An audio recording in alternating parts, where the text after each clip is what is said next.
June 19. Met Faye Lillman, my neighbor across the hall.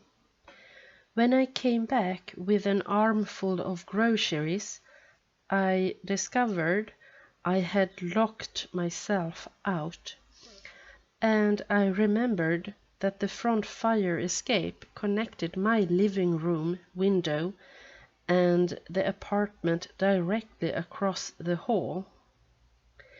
The radio was on loud and brassy, so I knocked softly at first and then louder. "Come on in, door's open." I pushed the door and froze, because standing in front of an easel, painting, was a slender blonde in pink bra and panties. "Sorry," I gasped, closing the door again. From outside I shouted, "I am your neighbor across the hall. I locked myself out, and I wanted to use the fire escape to get over to my window." The door swung open and she faced me, still in her underwear, a brush in each hand and hands on her hips. "Didn't you hear me say come in?" She waved me into the apartment, pushing away a carton full of trash. "Just step over that pile of junk there." I thought she must have forgotten or not realized. She was undressed, and I didn't know which way to look. I kept my eyes averted, looking at the walls, ceiling, everywhere but at her. The place was a shambles. There were dozens of little folding snack tables, all covered with twisted tubes of paint, most of them crushed dry like shriveled snakes, but some of them alive and oozing ribbons of color. Tubes, brushes, cans, rags, and parts of frames and canvas were strewn everywhere. The place was thick with the odor compounded of paint, linseed oil, and turpentine, and after a few moments the subtle aroma of stale beer. 3 overstuffed chairs and a mangy green couch were piled high with discarded clothing, and on the floor lay shoes, stockings, and underthings, as if she were in the habit of undressing as she walked and flinging her clothes as she went. A fine layer of dust covered everything. "Well, you're Mr. Gordon," she said, looking me over. "I've been dying to get a peek at you ever since you moved in. Have a seat." She scooped up a pile of clothing from one of the chairs and dumped it onto the crowded sofa. "So you finally decided to visit your neighbors. Get you a drink?" "You are a painter," I burbled, for want of something to say. I was unnerved by the thought that any moment she would realize she was undressed, and would scream and dash for the bedroom. I tried to keep my eyes moving, looking everywhere but at her. "Beer or ale? Nothing else in the place right now, except cooking cherry." "You don't want cooking cherry, don't you?" "I can't stay," I said, getting hold of myself and fixing my gaze at the beauty mark on the left side of her chin. "I have locked myself out of my apartment. I wanted to go across the fire escape. It connects our windows." "Anytime," she assured me. "Those lousy patent locks are a pain in the ass. I locked myself out of this place 3 times the first week I lived here, and once I was out in the hall stark naked for half an hour, stepped out to get the milk, and the goddamn door swung shut behind me. I ripped the goddamn lock off, and I haven't had one on my door since." I must have frowned, because she laughed. "Well, you see what the damn locks do. They lock you out, and they don't protect much, do they? 15 burglaries in this goddamn building in the past year, and every one of them in apartments that were locked. No one ever broke in here, even though the door was always open. They'd have a rotten time finding anything valuable here anyway." When she insisted again on my having a beer with her, I accepted. While she was getting it from the kitchen, I looked around the room again. What I hadn't noticed before was that the part of the wall behind me had been cleared away. All the furniture pushed to one side of the room, or the center, so that the far wall served as an art gallery. Paintings were crowded to the ceiling, and others were stacked against each other on the floor. Several of them were self-portraits, including 2 nudes. The painting she had been working on when I came in, the one on the easel, was a half-length nude of herself, showing her hair long down to her shoulders, with part of her long tresses twisted around the front and resting between her breasts. She had painted her breasts up-tilted and firm, with the nipples an unrealistic lollipop red. When I heard her coming back with the beer, I spun away from the easel quickly, stumbled over some books, and pretended to be interested in a small autumn landscape on the wall. I was relieved to see that she had slipped into a thin ragged housecoat, even though it had holes in all the wrong places, and I could look directly at her for the first time. Not exactly beautiful, but her blue eyes and pert snub nose gave her a cat-like quality that contrasted with her robust athletic movements. She was about 35, slender and well-proportioned. She set the bears on the hardwood floor, curled up beside them in front of the sofa, and motioned for me to do the same.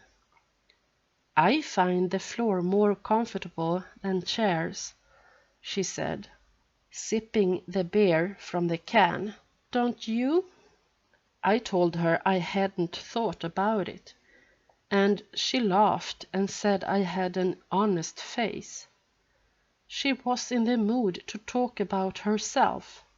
She avoided Greenwich Village, she said, because there, instead of painting, she would be spending all her time in bars and coffee shops. "It's better up here, away from the phonies and the dilettantes. Here I can do what I want and no one comes to sneer." "You are not a sneerer, are you?" I shrugged, trying not to notice the gritty dust all over my trousers and my hands. "I guess we all sneer at something. You're sneering at the phonies and the dilettantes, aren't you? After a while, I said I'd better be getting over to my own apartment. She pushed a pile of books away from the window, and I climbed over newspapers and paper bags filled with empty quart beer bottles. One of these days, she sighed, I have got to cash them in. I climbed onto the window sill and out to the fire escape. When I got my window open, I came back for my groceries. But before I could say thanks and goodbye, she started out into the fire escape after me. Let's see your place. I have never been there. Before you moved in, the two little old Wagner sisters wouldn't even say good morning to me. She crawled through my window behind me and sat on the ledge. Come on in, I said, putting the groceries on the table. I don't have any beer, but I can make you a cup of coffee. But she was looking past me, her eyes wide in disbelief. My God, I have never seen a place as neat as this. Who would dream that a man living by himself could keep a place so orderly? I wasn't always that way, I apologized.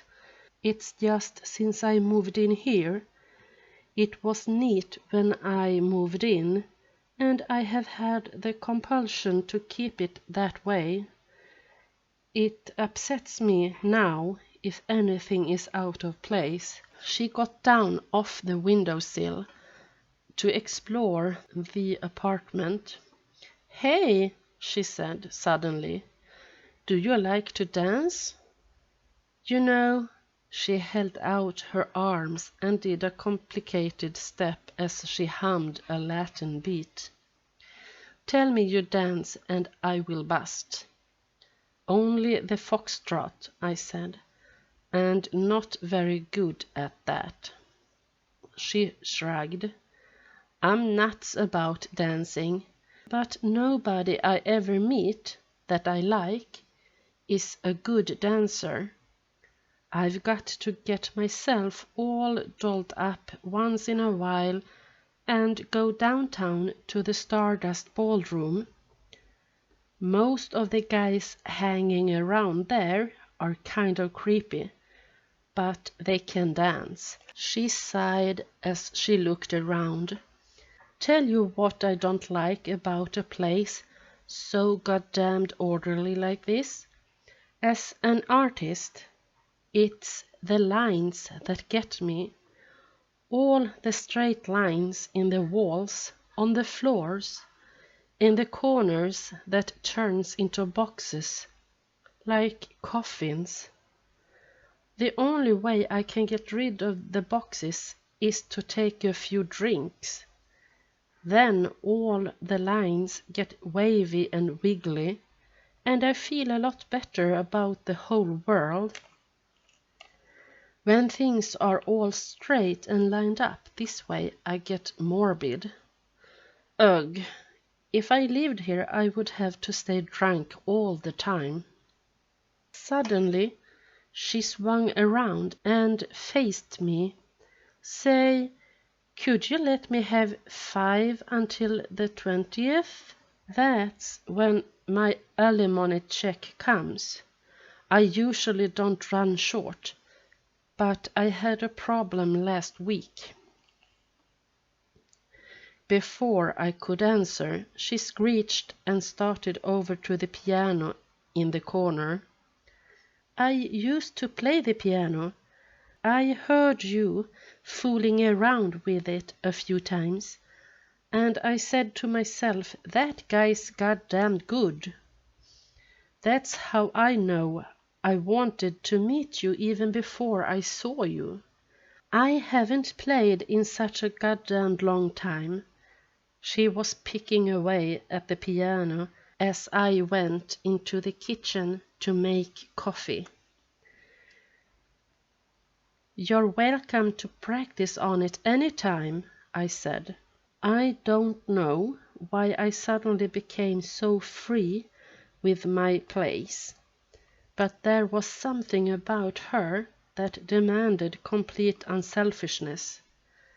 I don't leave the front door open yet, but the window isn't locked, and if I'm not here, all you got to do is climb in through the fire escape. Cream and sugar in your coffee?" When she didn't answer, I looked back into the living room. She wasn't there, and as I started towards the window, I heard her voice from Algernon's room. "Hey, what's this?" She was examining the three-dimensional plastic maze I had built. She studied it and then let out another squeal. "Modern sculpture! All boxes and straight lines." "It's a special maze," I explained. "A complex learning device for Algernon."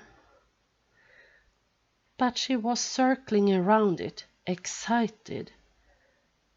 "They will go mad for it at the Museum of Modern Art." "It's not a sculpture," I insisted. I opened the door to Algernon's living cage, attached to the maze, and let him into the maze opening. "My God!" she whispered. "Sculpture with a living element. Charlie, it's the greatest thing since junkmobiles and Tinkania." I tried to explain, but she insisted that the living element would make sculpture history. Only when I saw the laughter in her wild eyes did I realize she was teasing me. "It could be self-perpetuating art," she went on. "A creative experience for the art lover. You get another mouse, and when they have babies, you always keep one to reproduce the living element. Your work of art attains immortality, and all the fashionable people buy copies for conversation pieces. What are you going to call it?" "All right," I sighed. "I surrender." "No," she snorted, tapping the plastic dome where Algernon had found his way into the gold box. "I surrender is too much of a cliché. How about life is just a box of mazes?" "You are a nut," I said. Naturally, she spun around and curtsied. "I was wondering when you would notice." About then the coffee boiled over. Halfway through the cup of coffee, she gasped and said she had to run because she had a date a half-hour earlier with someone she met at an art exhibit. "You wanted some money," I said. She reached into my half-open wallet and pulled out a $5 bill. "Till next week," she said, "when the check comes. Thanks a mil." She crumbled the money, blew Algernon a kiss, and before I could say anything, she was out the window onto the fire escape and out of sight. I stood there foolishly looking after her, so damned attractive, so full of life and excitement. Her voice, her eyes, everything about her was an invitation. And she lived out the window and just a fire escape away.